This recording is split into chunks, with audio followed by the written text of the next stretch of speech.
They say experience is the best teacher. But in the fast-paced world of tech startups, experience is often seen as a burden rather than an asset. I learned this lesson the hard way at Innovate Tech Solutions, a company I helped build from a small coding project into a $100 million enterprise.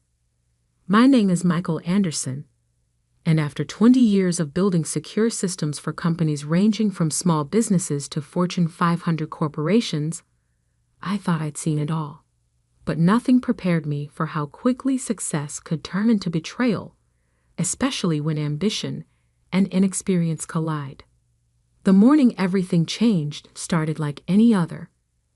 I arrived at our sleek downtown office at 6:30 a.m., 2 hours before most of the young innovators would roll in with their cold brew coffees and latest tech gadgets.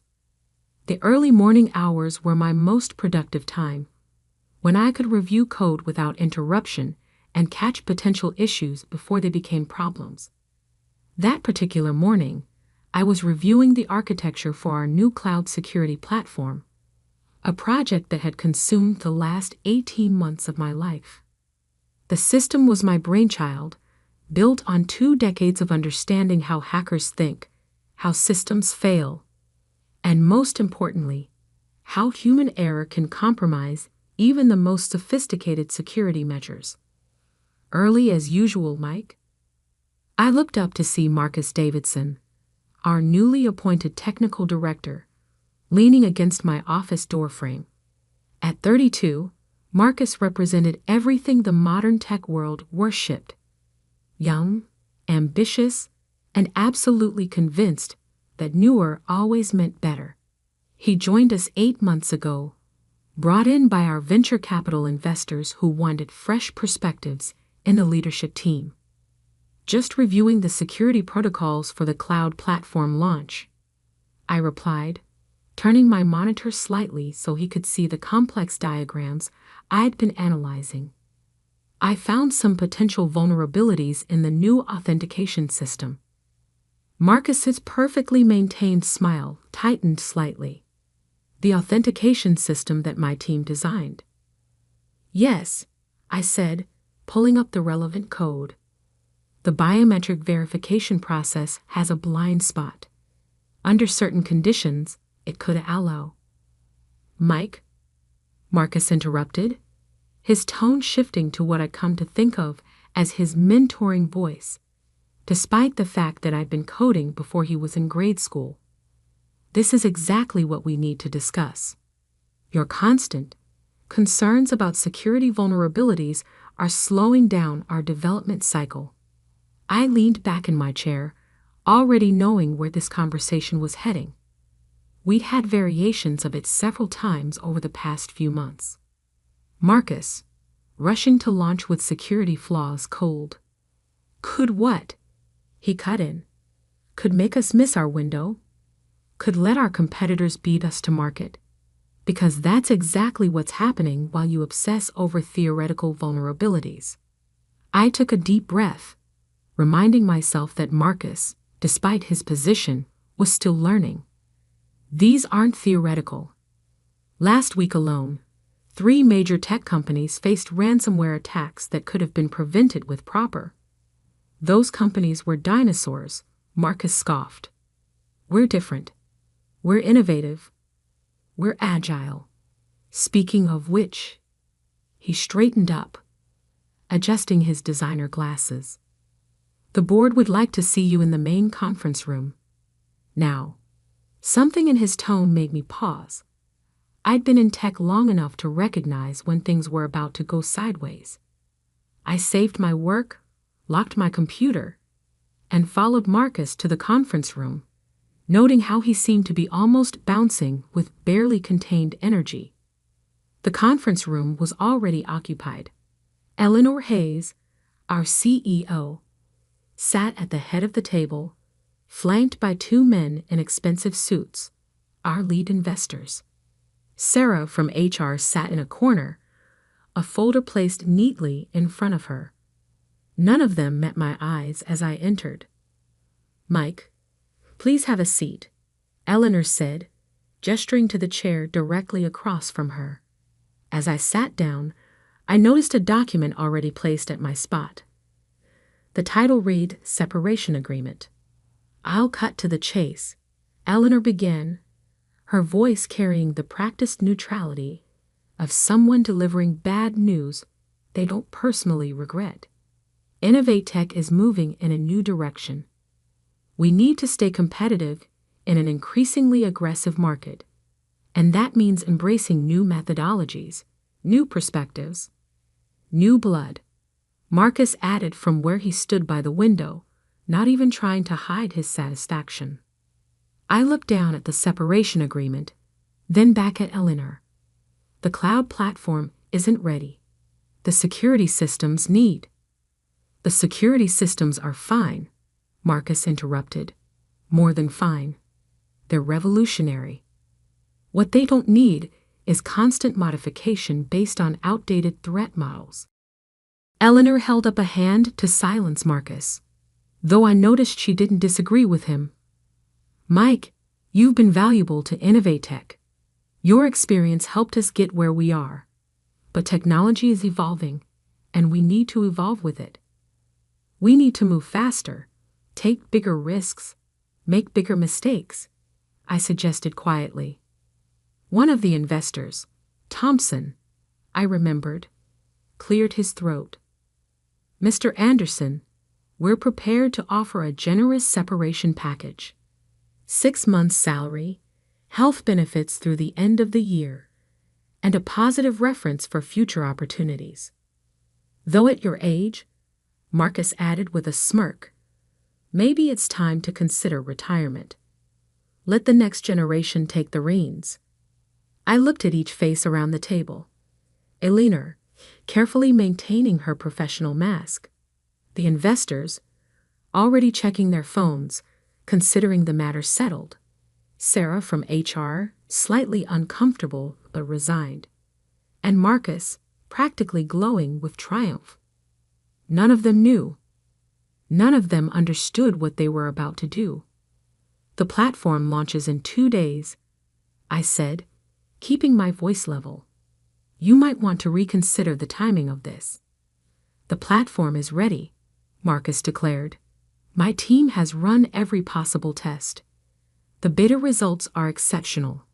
We're pushing it live at the board presentation on Friday. I thought about the security protocols I'd been reviewing that morning, about the backup systems I'd quietly put in place over the years, about all the lessons experience had taught me about how systems fail and how people fail with them. I see, I said, picking up the separation agreement. And you're sure about this decision? Absolutely, Eleanor replied. It's time for Innovate Tech to embrace the future. I signed the document without another word. Marcus looked almost disappointed. He'd clearly been expecting an argument, maybe even hoping for one. Instead, I stood up, straightened my jacket, and headed for the door. Security will escort you to clear out your desk, Sarah said softly. Company policy. I nodded, then turned back to face the room one last time. A piece of advice, if I may. Experience isn't just about knowing what works. It's about remembering what failed and why. Good luck with the launch. Marcus snorted. Save the cryptic warnings, Mike. Your 20 years of experience means nothing in today's tech world. We'll show you how real innovation works. I smiled slightly as I left the room, already doing the mental calculations. In exactly 48 hours, during their big board presentation, they would learn exactly why experience matters. Sometimes the most valuable lessons are the ones you learn the hard way. As security watched me pack up my office, I thought about all the outdated security measures I'd implemented over the years. The redundant systems Marcus had called paranoid. The backup protocols he dismissed as unnecessary. The carefully crafted fail-safes that no one had bothered to fully understand. In 2 days, during their moment of triumph, they would discover that in technology, as in life, there's no substitute for experience, and some lessons can only be learned through failure. I walked out of Innovate Tech's glass and steel building for the last time, carrying a box of personal items and 2 decades of knowledge they thought they didn't need. Behind me, Marcus was probably already planning how to take credit for my work, how to present himself as the visionary who would lead the company into the future. But the future has a way of teaching its own lessons, and in 48 hours, Innovate Tech would learn exactly how much experience matters in the world of technology. Sometimes the best way to prove your value is to let others discover it in your absence. As I loaded my box into my car, I couldn't help but smile. The countdown had begun, and I didn't even need to do anything. The system would do exactly what it was designed to do: protect itself from inexperienced hands trying to modify what they didn't understand. The next 2 days would be very interesting indeed. The next 48 hours passed slowly. I spent them in my home office, surrounded by 20 years of certifications, awards, and memories, waiting for the inevitable. The system I'd built wasn't just code.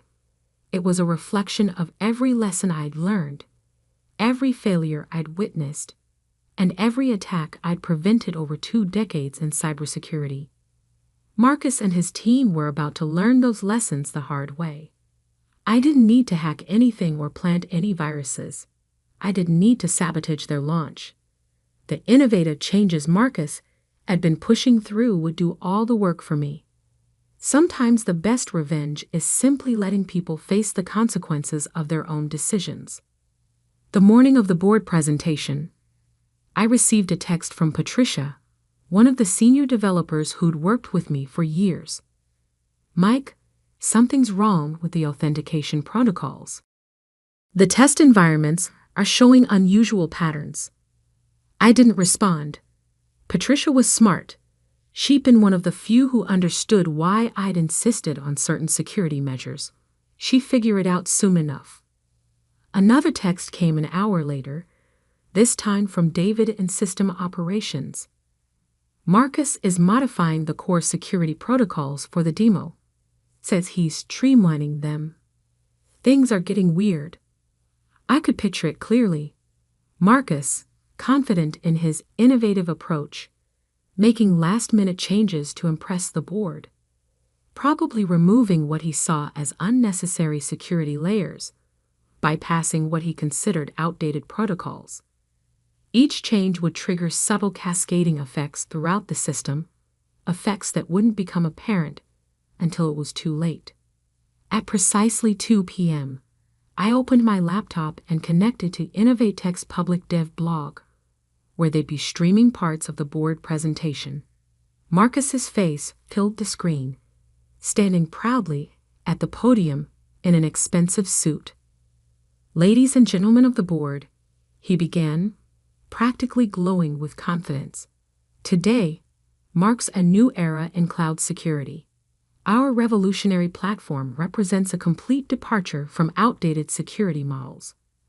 I glanced at the system monitoring dashboard I still had access to, not through any backdoor, but through the legitimate admin credentials they'd forgotten to revoke. The warning signs were already there: unusual traffic patterns, escalating system responses, security protocols activating in sequences Marcus couldn't possibly understand. "Our innovative approach," Marcus continued, "eliminates the bureaucratic layers of traditional security while providing unprecedented protection." A small alert appeared in the corner of my screen. The system had detected unauthorized modifications to core protocols. Just as I designed it to do, it was already beginning its automated response. "Allow me to demonstrate," Marcus said, turning to the large display behind him. "We'll simulate a sophisticated attack on our system." I leaned back in my chair, watching as Marcus began the demonstration. He had no idea that he himself was the sophisticated attack the system had detected. Every streamlined change he'd made, every innovative bypass he'd implemented, had been logged and analyzed by the deep security protocols I'd built into the system's core. The first sign that something was wrong came when Marcus's demo account was suddenly logged out. "A minor glitch," he said, his smile tightening slightly. "Let me just..." His second login attempt triggered the secondary security response. Across the company's network, every modified security protocol began reverting to its original state. Marcus's improvements were being systematically identified and quarantined. "This is unexpected," Marcus stammered, his fingers flying over the keyboard. Just a moment. Warning messages began popping up on the display behind him. Each one detailed the security vulnerability his changes had introduced, complete with timestamps and severity assessments. The system was doing exactly what it was designed to do, protecting itself from threats, even internal ones. Eleanor stepped forward, her professional composure cracking. "Marcus, what's happening?" "Nothing," he snapped, but his voice had risen an octave. "Just some aggressive security protocols. I'll override them." That's when the main security system kicked in. The large screen behind Marcus shifted, displaying a comprehensive security audit. Every change he'd made over the past 2 days was listed, along with detailed analysis of the vulnerabilities each change had introduced. "As you can see," the automated system announced in its calm, clinical voice, "multiple critical security protocols have been compromised, initiating emergency protection measures." One of the board members stood up, pointing at a scrolling list of numbers. "Are those potential financial losses?" They were. I'd programmed the system to calculate the possible cost of each security breach, a feature Marcus had dismissed as fear-mongering. Now those numbers were telling a story that even the most profit-focused board member could understand. "This is impossible," Marcus protested, his composure completely gone. "These security protocols are outdated. They're unnecessary." On the contrary, the system responded, displaying a new set of data. "These protocols have prevented 4,893 attempted breaches in the past year alone. Would you like to see the attack patterns?" Patricia's face appeared in one of the side windows of the video feed. "The system is running a full security audit. Everything Marcus changed is being identified as a potential threat, because it is a threat. These protocols, they're not just security measures. They're learning algorithms." Understanding dawned on Eleanor's face. "Anderson," she whispered. "This is what he was trying to tell us." The board chairman stood up, his expression thunderous. "Turn it off. Turn all of it off right now." "We can't," Patricia replied. "The system is doing exactly what it was designed to do, protect itself from unauthorized modifications. Every improvement Marcus made actually created vulnerabilities. The system is defending itself." "Defending itself," Marcus shouted. "It's just code. I'm the technical director. I have the authority to." "Authority isn't the same as understanding," Patricia cut in. "These security protocols, they're based on years of real-world attack data. Each layer serves a purpose. They're not outdated. They're battle-tested." The system continued its relentless audit, now displaying a simulation of how Marcus's changes would have left the platform vulnerable to various types of attacks. Each scenario played out in precise detail, showing exactly how real hackers could have exploited the streamlined security. "Mr. Davidson," the chairman said slowly, "did you understand what you were modifying?" Marcus's silence was answer enough. "The potential losses," another board member spoke up. "These numbers. If we had launched with these vulnerabilities, We'd have been liable for every breach. Eleanor finished, her face ashen. Every data leak, every exploit. The system chose that moment to display its final analysis, a comprehensive report showing how the original security architecture had evolved over years of real-world testing, learning from each attempted attack, adapting to new threats while maintaining core protections. "This isn't just code," Patricia said quietly. "This is 20 years of experience encoded into our systems, and we just fired the person who understood it best." My phone buzzed. A message from Eleanor. "We need to talk." I smiled, but didn't respond immediately. Let them sweat a little. Let them fully appreciate the difference between true innovation and reckless change. The board meeting devolved into chaos. Marcus was trying to defend his decisions, but the system kept displaying evidence of how each innovation had compromised crucial security measures. The board members were on their phones, presumably calling their lawyers. Eleanor looked like she had aged 10 years in 10 minutes. Finally, I typed out a response to Eleanor. "The system is working exactly as designed. It protects itself from threats, including well-meaning but inexperienced modifications. When you're ready to discuss real innovation, you know where to find me." Over the next few hours, my phone lit up with messages. From board members, from Eleanor, from various team leads suddenly realizing how much institutional knowledge they'd lost. Even Marcus tried to reach out, his message a mixture of anger and desperate pleading. I responded to none of them. 3 days later, I sat across from Eleanor and the board chairman in a small cafe far from the Innovatech offices. The headlines were still rolling in. Tech startups launched derailed by own security system. The true cost of experience. Innovatech's $100 million lesson. "We were wrong," Eleanor said simply. "We confused innovation with recklessness." The chairman nodded. "We'd like you to come back. Full technical control, board seat, significant equity stake.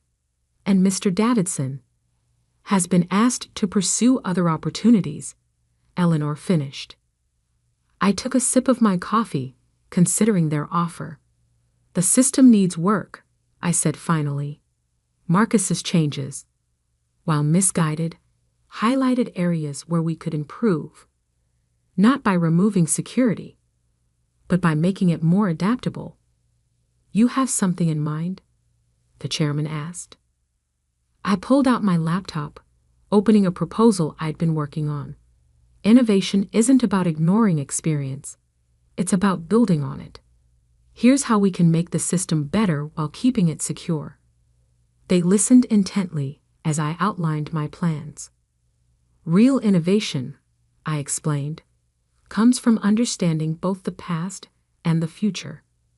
From knowing why things work, not just how to change them." 6 months later, I stood in front of the board again, but this time as Chief Security Officer and board member. Our platform had launched successfully, incorporating both robust security and genuine innovation. Marcus's replacement, a talented developer who understood the value of experience, had helped me implement improvements that made the system even stronger. The lesson wasn't lost on anyone. In the fast-paced world of technology, it's easy to dismiss experience as outdated knowledge. But true innovation isn't about discarding the past. It's about understanding it deeply enough to build a better future.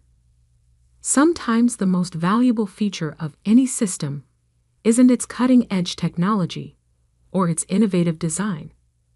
Sometimes it's the quiet wisdom built into its foundations, the lessons learned from years of experience, patiently waiting to prove their worth.